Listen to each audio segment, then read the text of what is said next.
ಎಲ್ಲರಿಗೂ ನಮಸ್ಕಾರ. ನಾನು ಇವತ್ತು ಅಗ್ನಿಹೋತ್ರನ ಹೇಗೆ ಮಾಡೋದು ಅಂತ ತಿಳಿಸುತ್ತೇನೆ.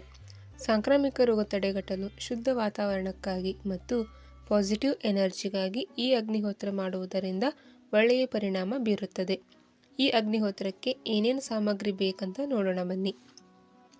ಚಿಕ್ಕದಾದ ತಾಮ್ರದ ಕುಂಡ, ಹಸುವಿನ ಬೆರಣಿ, ದೇಸಿ ಹಸುವಿನ ತುಪ್ಪ ಹಾಗೂ ದೇಸಿ ಹಸುವಿನ ಬೆರಣಿ ಬೇಕಾಗುತ್ತದೆ ಮತ್ತು ಪಾಲಿಶ್ ಇಲ್ಲದಿರುವ ಅಕ್ಕಿ ಇದಕ್ಕೆ ಬೇಕಾಗುತ್ತದೆ. ಈ ಅಗ್ನಿಹೋತ್ರ ಮಾಡುವ ವಿಧಾನ ನೋಡೋಣ ಬನ್ನಿ. ಈ ಅಗ್ನಿಹೋತ್ರನ ಬೆಳಗ್ಗೆ ಸೂರ್ಯೋದಯದ ಸಮಯದಲ್ಲಿ, ಸಂಜೆ ಸೂರ್ಯಾಸ್ತದ ಸಮಯದಲ್ಲಿ ಮಾಡಬೇಕಾಗುತ್ತದೆ. ಇದಕ್ಕೆ ಮಡಿಯೂಡಿ ಏನೂ ಇಲ್ಲ, ಜಾತಿ ಭೇದ ಏನೂ ಇಲ್ಲ, ಮನೆಯಲ್ಲಿ ಯಾರಾದರೂ ಮಾಡಬಹುದು. ಚಿಕ್ಕ ಮಕ್ಕಳು ಹಾಗೂ ದೊಡ್ಡವರು, ಹೆಣ್ಣು ಮಕ್ಕಳು, ಗಂಡು ಮಕ್ಕಳು ಯಾರಾದರೂ ಸಹ ಮಾಡಬಹುದು.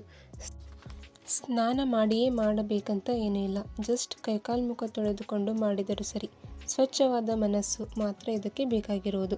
ಮೊದಲಿಗೆ ಈ ರೀತಿ ಎಲ್ಲ ಸಾಮಗ್ರಿಗಳನ್ನು ತೆಗೆದುಕೊಂಡು ಬೆಳಗ್ಗೆ ಆದರೆ ಪೂರ್ವಕ್ಕೆ ಮುಖ ಮಾಡಿ ಕುಳಿತುಕೊಳ್ಳಬೇಕು, ಸಾಯಂಕಾಲ ಆದರೆ ಪಶ್ಚಿಮಕ್ಕೆ ಮುಖ ಮಾಡಿ ಕುಳಿತುಕೊಳ್ಳಬೇಕು.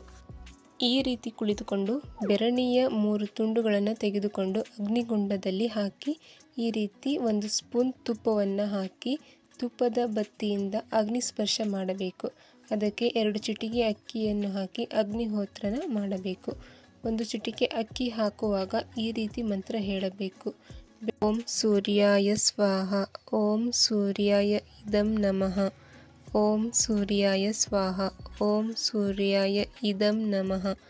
2ನೇ ಚಿಟಿಕೆ ಅಕ್ಕಿ ಹಾಕುವಾಗ ಓಂ ಪ್ರಜಾಪತಯೇ ಸ್ವಾಹ, ಓಂ ಪ್ರಜಾಪತಯೇ ಇದಂ ನಮಃ ಈ ಥರ ಹೇಳಬೇಕು. ಹಾಗೆ ಸಾಯಂಕಾಲ ಆದರೆ ಓಂ ಆಗ್ನೇಯ ಸ್ವಾಹ, ಓಂ ಆಗ್ನೇಯ ಇದಂ ನಮಃ, ಓಂ ಪ್ರಜಾಪತಯೇ ಸ್ವಾಹ, ಓಂ ಪ್ರಜಾಪತಯೇ ಇದಂ ನಮಃ ಈ ರೀತಿ ಮಂತ್ರ ಪಠಿಸಬೇಕು. ಈ ಅಗ್ನಿಹೋತ್ರ ಮಾಡೋದ್ರಿಂದ ಮನೆಯಲ್ಲಿ ಯಾರಾದರೂ ಆರೋಗ್ಯ ಸಮಸ್ಯೆ ಇದ್ದರೆ ಸುಧಾರಣೆಯಾಗುತ್ತದೆ. ಮನೆಯಲ್ಲಿ ಯಾರಾದರೂ ದುಶ್ಚಟಕ್ಕೆ ಇಳಿದಿದ್ದರೆ ಅವರು ಕೂಡ ಸುಧಾರಣೆಯಾಗುತ್ತಾರೆ. ಕ್ಯಾನ್ಸರ್ನಂತಹ ಮಾರಕ ರೋಗ ಕೂಡ ವಾಸಿಯಾಗುತ್ತದೆ. ಇಟಲಿಯಲ್ಲಿ ನಡೆದ ಅಗ್ನಿ ದುರಂತದಲ್ಲಿ ಉಳಿದಿದ್ದು 2 ಬ್ರಾಹ್ಮಣರ ಮನೆತನಗಳು ಮಾತ್ರ. ಏಕೆಂದರೆ ಅವರು ಮನೆಯಲ್ಲಿ ಅಗ್ನಿಹೋತ್ರನ ಮಾಡ್ತಿದ್ರಂತೆ.